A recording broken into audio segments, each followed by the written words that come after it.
Well, this thing's a bit of a beast.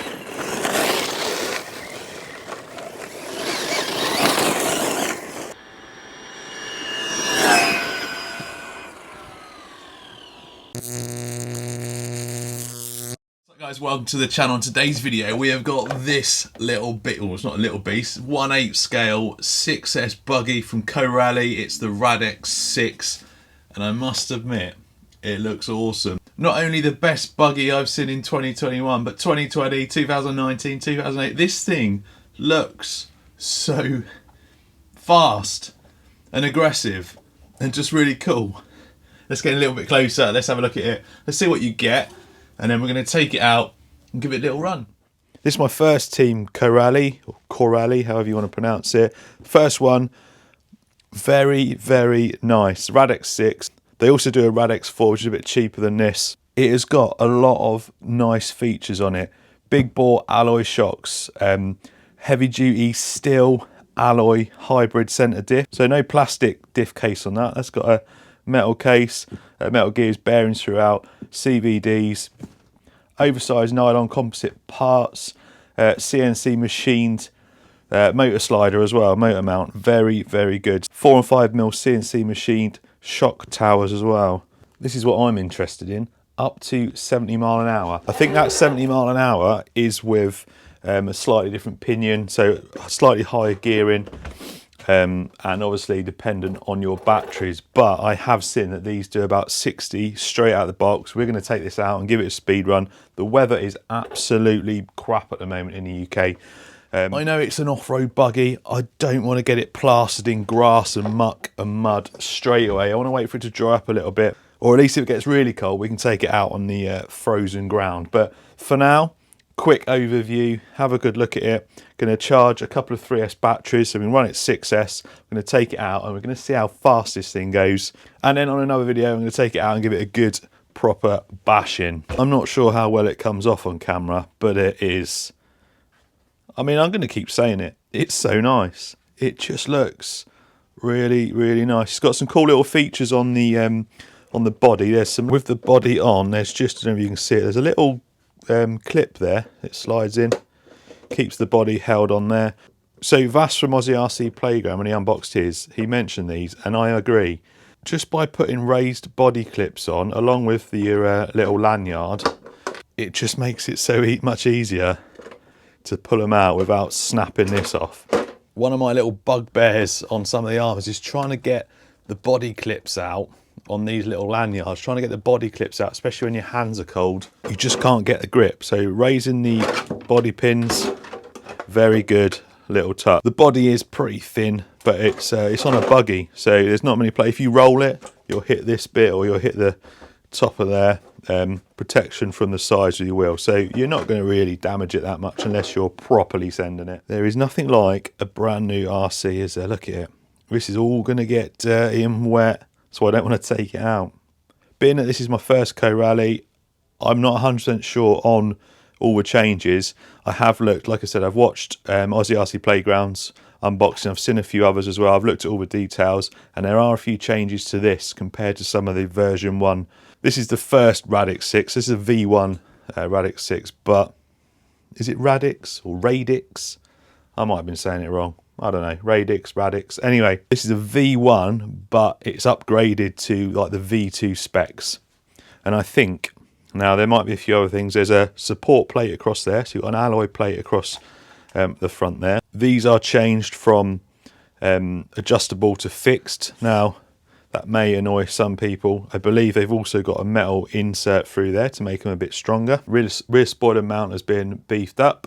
Chassis braces are also changed. The servo, the early ones had a 20 kilo, which is still bigger than most of the competition. These are now a 25 kilo servo. It's got a Torox 185 ESC. Now that is a rebranded Hobbywing Max 8. And then you've got a 2050 kV. It's called a Coron 825. Receiver box, I think it's waterproof. And then under there is your metal bodied centre diff. Obviously bearings throughout, front and rear, drive shafts, pillar balls there, CVDs at the front. The arms do look really strong. They look really thick, really strong. Them top arms as well. Man, this thing looks so nice. Transmitter, not bad transmitter, pretty just normal looking, nothing really stands out, apart from it's got a really nice soft touch on the grip there. You got steering dual rate, steering and throttle trims up there, steering and throttle reverse. Not a bad transmitter. I can drive one-handed, which is always good, and a nice little carry handle. Out of the box, this feels very well set up. The shocks feel really nice. I think it's a, I want to say 2.5 or 3 mil chassis. The front shock tower is 4 mil, the rear shock tower is 5 mil. This spoiler looks really nice. I like all the little anodized caps as well. Look, all these little red anodized caps, very good. Now, there is one slight problem. Well, I say a problem, it's not really a problem, it may catch you out. The battery tray is not very big. If you're on 6S, you can run a single, and that's a standard size 6S Lipo there. You could run that, that fits in there, no problem. If you want to put some big power Lipos, these are 140C, although they will fit, when there's two stacked on top of each other, the body won't go on. These are some new 3S batteries I've got from GensAce. These are 3S as well, 6500 60C, and these ones are a little bit too long, so they won't go in. Luckily though, I run these quite a bit. These are 3S 5000 mAh 50C, and they will fit in. They fit perfectly either that way, so they fit fine. They fit even better side by side like that. So you'll just need to make sure you've got the right size Lipo to get in, and that's probably one of my only initial thoughts about it. The battery tray, ESC's got a little bit of room to move back, and then you could modify the tray, trim the back bit off the tray and get some bigger Lipos in, but not a problem. I've got some that will fit. Right, I'm going to get my Lipos charged. We're going to get the GPS meter in this. We're going to go and find a nice long stretch of road. We're going to see how fast this thing is stock straight out of the box. Here we go, then, ready to go with the Radix. We have got the GPS on. We've got some satellites, a couple of GensAce in there. First run, first switch on. It's very cold today. The steering dual rate was turned all the way down, so I thought I had no steering. Anyway, let's get this thing going. So it is cold today,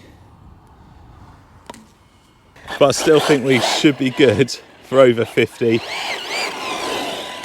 says on the box, it says 70 mile an hour on the box. That's with an optional gear. A lot of manufacturers do that. It kind of annoys me a bit. I'd rather they just said on the box how fast it goes if you put just normal batteries in it, normal gears. But anyway, here we go, first pass. Get the batteries warm. It is only 0 degrees, so let's give it a couple of passes to warm it up. That was flat. It's solid, that. Absolutely solid.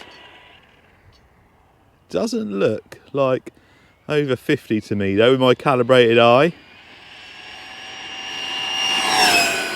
but it is very solid.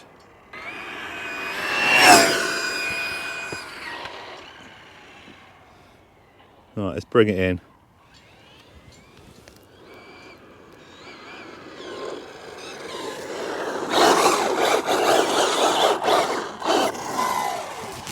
Let's have a look.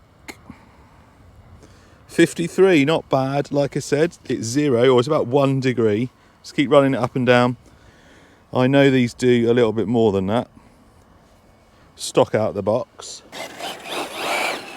See if we can push a little bit more out of it. Lipos do not like the cold. Really don't.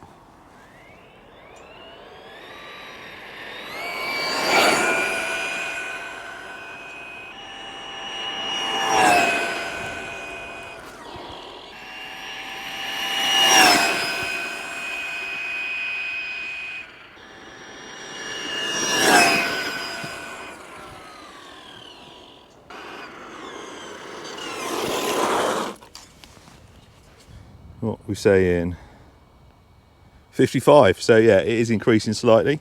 I'm going to do a couple more runs past, and then we'll take a final score and then we'll just use a little bit of the batteries up and take it for a quick blast around on a bit of waste ground. One thing I will be doing with this is gearing it up, see if we can get that 70 that it says on the box. May have to wait for the weather to warm up a bit for that though. I'm getting a little bit fed up of doing speed runs in freezing temperatures. You can't get the best out of the cars.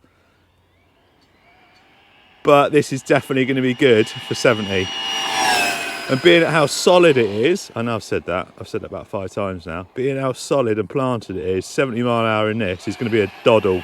Absolute breeze to get 70 in this. Them tyres aren't ballooning much at all, so even on the stock tyres we should be good. Oh, it feels like maybe the performance is going now. Maybe I've done too many passes. We might not get a chance on the old waste ground. Right, the final score on the 6S Radix is 55. Not a bad effort, definitely not a bad effort. Just for reference, there you go, 1 degree it's showing on here. I need to not stand behind this thing. Jeez. My God. You get knocked out by a stone. This thing's got so much power.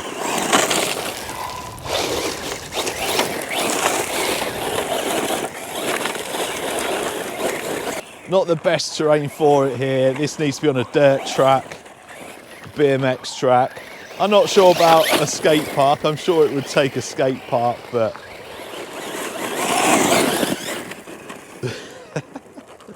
if this was just dirt, it'd be fine. It's just so much crap that it's throwing around. What an awesome buggy though.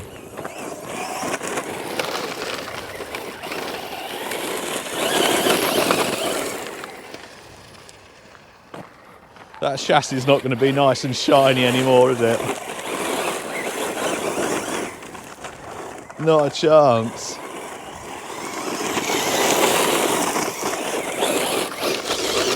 Bit of ice skating. How thin's this ice?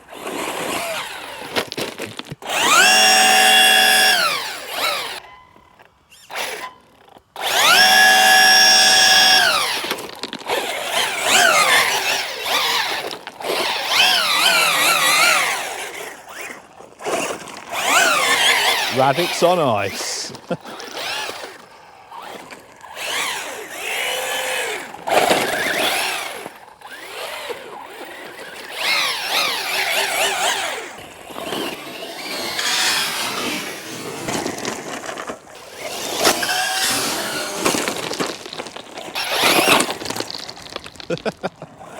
Well, this thing's a bit of a beast.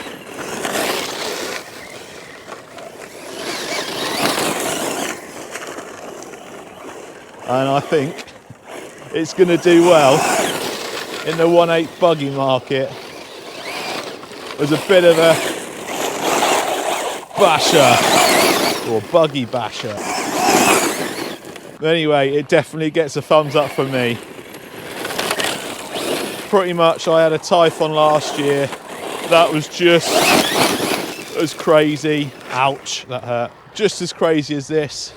I think though, purely on looks and some of the components on this, it just looks to me a little bit better than the Typhon. Anyway, before I get knocked out by a few rocks hitting me, cheers for watching. I'll see you next time.